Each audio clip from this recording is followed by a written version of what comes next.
Hello everyone, it's Mary. Welcome back to the channel. I labored over what to call this video because it's probably one of the greatest hacks ever, and it's a time hack, and that is how to make a very simple yet beautifully elegant card in probably less than 15 minutes, and also oodles of fun. So let's get into this. This is a short video, folks, so I'm just jumping right in. We are going to tape down our watercolor cardstock. Okay, any watercolor cardstock will do for this. I happen to be using a brand that is no longer in stock, but I'll put recommendations down in the links below because I have a bunch. Okay, I'm going to spritz my cardstock and the side of my mat. My mat is my white glass mat. It's magnetic and it's glass. I said that. It's glass mat. So on the one side, right side, put some water. On the left side, I'm putting a little bit of my ink from my Catherine Puller ink pads. Now I'm going to get a brush out here. And now remember, I spritzed my cardstock and I got a little bit of those water droplets. So it's not just a mist. There are places where the water is concentrated.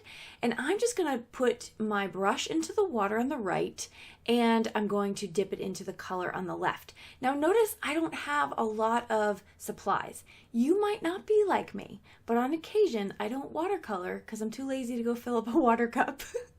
Yes, this is a safe space to announce my my faults.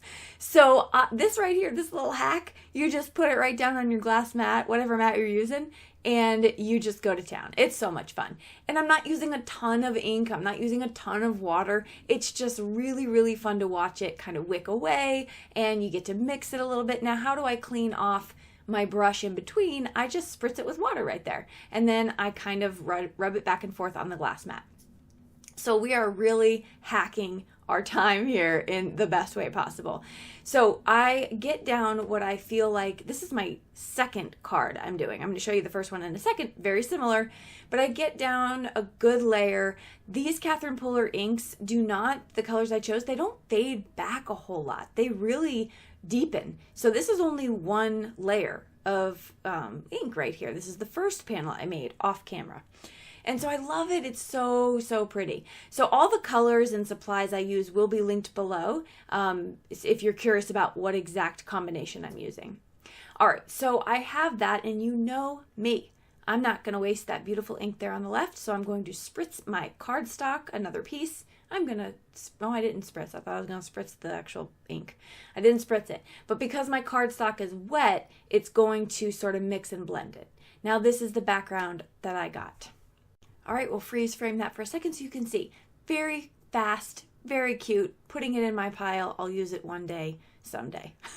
All right, next up are these patterned butterflies. So I had some old patterned backgrounds that I made in watercolor, and I cut them out in the solid butterfly. Then I took some holographic cardstock. It's my favorite holographic cardstock because you get such a variety.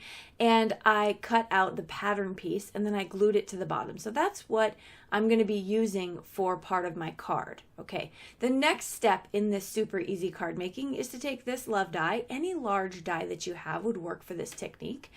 And I'm going to cut that out of some holographic cardstock as well. Now this holographic cardstock is plain. When I say that, I mean the others sort of had some stars in it, some small sparkles, but that one's plain.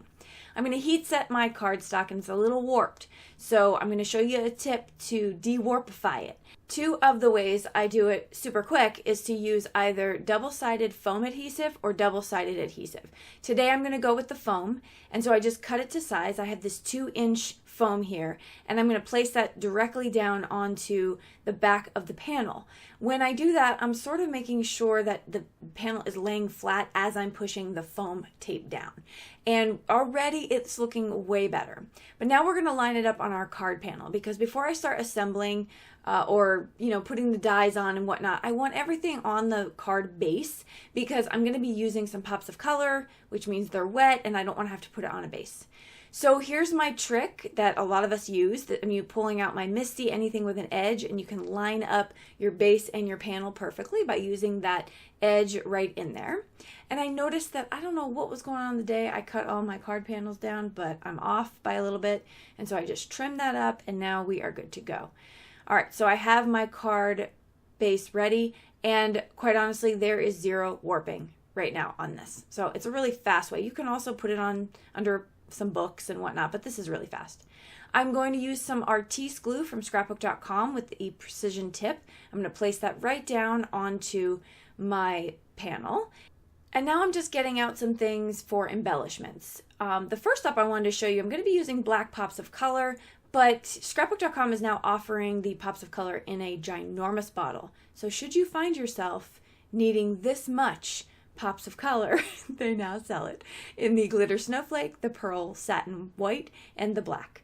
So yes, you never know. You could be doing a class and you might need all that pops of color. All right, I'm back to my artiste glue. I always like to put my little PSA on the artiste glue. Don't use the pin that it comes with to keep it stored inside it. It will rust your glue. You got to get one of those pins from the fabric store for sewing. Okay, just want to make sure you know that. So I used the butterfly in place of the heart, which I hated to cover up that heart because it's so super cute. But I used that in place of the heart because I thought that was fun. And then I am going to just add my black pops of color. Yes, pops of color are my favorite enamel dot. The consistency of them has never disappointed, even whether it's the pearl, the glossy, the glitter. I just love the consistency. You can also make super tiny dots with just the tip of them. They're just great. So yes, I get that question a lot. Do I have any other drops? I don't. Pops of color are my jam. Okay, so this card, my friends, this card is finished. So I hope that was worth it. Again, I labored over what to call it because, you know, I try to be useful and get you in here to see this stuff. But I thought it was a good time hack. This is a super fun card. I want you to give it a try. If ever you have low crafty mojo, just pull this video out and just have some fun.